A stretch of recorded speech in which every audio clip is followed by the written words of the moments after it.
There's other papers that list people from Shanghai Jiaotong, which is one of these universities that was identified by the Senate as running a lot of these 1,000 talent recruitment, but also the espionage operations. I mean, there's several examples in the article of papers that are listed on the Federal Reserve's website. So these are not random scholarly papers. These are papers that the Federal Reserve or various, the St. Louis Fed, the Dallas Fed are using to guide their models, where the co-authors listed on them are people from the Fed and people from Chinese state-run universities. I mean, that's insane. And if you look at some of these conferences that are being held, in one case, there was a conference actually at the headquarters of the St. Louis Fed on, quote, debt, financial markets, and monetary policy.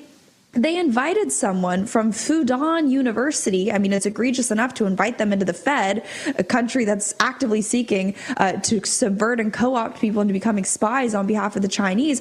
But to be lecturing on a Fed conference about what America's policy should be surrounding debt, a country that owns how much of our debt, it's absolutely insane. And to bring this back to Jerome Powell, he's done nothing on the enforcement front. There's been no movement, as far as I'm concerned, on any of these employees that were identified by the Senate. The Fed did nothing to expand their policies when it comes to international research collaborations proactively. The Senate sort of passed something, which it's wild if the Senate is beating the Fed to doing anything, saying that you can't take compensated gigs with the Chinese or with any foreign country, but you can still take uncompensated gigs. So then the second you resign, like all of these people we just went through, suddenly they're posted up as professors at not just China, not institutions that happen to be in China, right? Institutions that are part of China's economic warfare operation to steal data and co-opt Fed employees from every level, all the way to, as we saw, former Fed governors. There are Fed governors listed on research papers alongside members of the Chinese Communist Party,